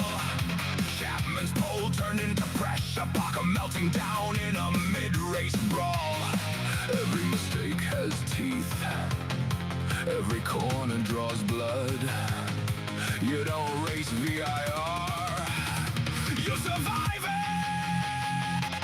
Welcome to the forest fight, where the shadows hit harder than the walls at night. Grip goes missing, heartbeat spiking, one wrong breath and the car starts biting. This is VIR, no mercy, no rescue. If you blink for a second, VIR will break you. Pressure rising, engine screaming, champions forge where the brave stop dreaming. While the brave stop dreaming.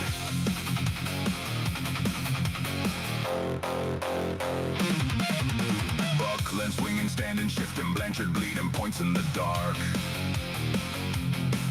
Kokoschke chasing redemption, Roy Clark climbing like a spark. Horsell charging, Taylor lurking, Fisher fighting through the fire. Three Bretts in the same damn split, only one climbs higher. This ain't clean, it ain't pretty, it's elbows out in a forest city.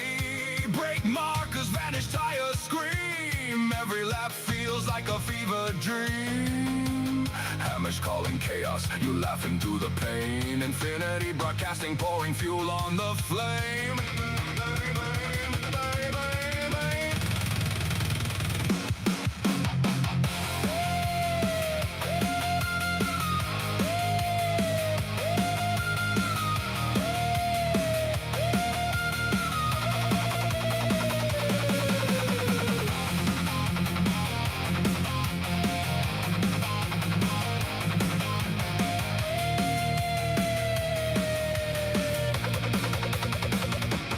Welcome to the forest fight, where the brave get broken and the weak take flight.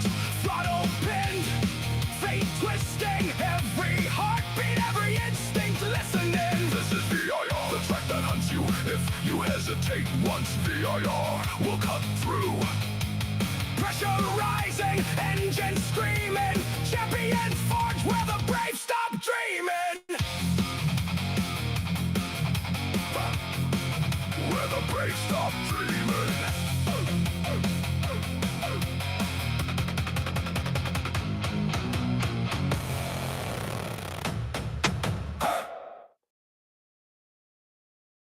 With lines screaming, tires bleeding, virtual cubes, the motors breathing, engine thunder from down under, piston fire, torn asunder, put your name in lights.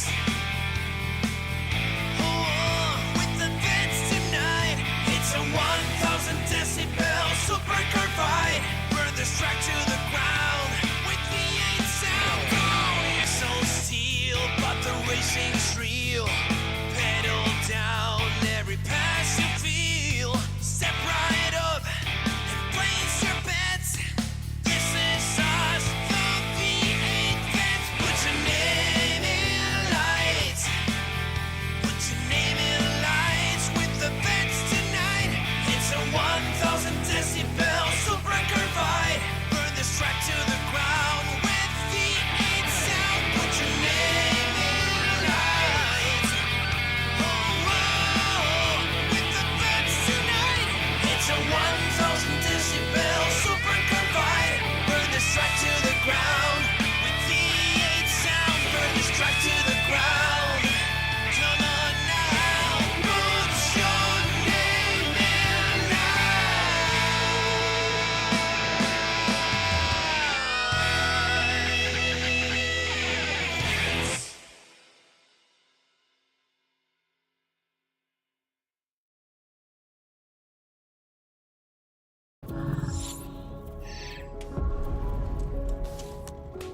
The Racing Series is a new milestone in Logitech G. All the great old wheels, the G29, the G920, the G923, they all have their own unique way of connecting to each other, but there's no room for expansion with those products. So the question arose was, what if we were to give the opportunity for the racer to switch out from a drifting wheel to a GT rim? With the wheel hubs that we've created, that's got a very specific button set, but you can replace any of the steering wheels. And the real lovely aspect to this was we could give the user, driver and the racer the opportunity to experience different genres of race. That allows drivers to craft high quality, customized setups that resonate with your individual racing style. When we start with the design, we always start sketching. Very often, once we've got sketches, we start discussing with engineering. We had 3 rounds of engineering testing or user testing where we invited in users from sim racing, and every single round of feedback we refine, the product based on what they tell us.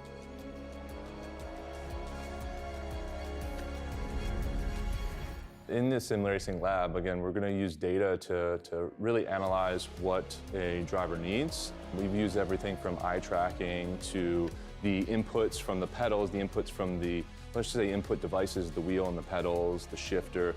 We're taking that and we're compiling it so that we can build different products based on those individuals' needs for all consumers and all drivers. I don't know of anyone else in the industry that's actually doing this kind of research into their products to see how their products are affecting performance of their users. We've built the product to make sure that it's as reliable as possible. So the innovations in engineering that I'd say we're most proud of is the sequential handbrake and shifter toolless changeover. This is now a patented system, so it's really easy for the user to just switch between modes. If you give people the tools to do what they want, they will. They will just go off and have fun.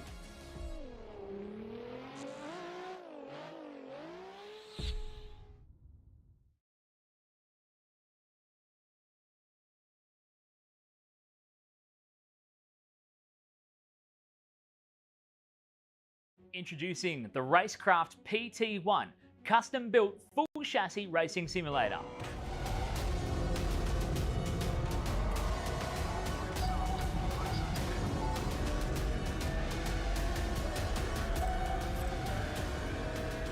The design project, codenamed The Cage, an 80/40 extrusion chassis sitting on top of a Sigma Integrale DK2 Plus 4-point full motion actuator system. No compromises in the cockpit of the PT1 simulator. To maximize the experience, we start with the 49-inch ultra-wide monitor for the greatest field of view in a small footprint of the simulator, down to the SimuCube wheelbase that's tucked up and behind the monitors with SimCore extensions to get things out of the driving area. Everything is connected to a Cube Controls GTX steering wheel with the built-in dash and all the extra button functions available at your fingertips.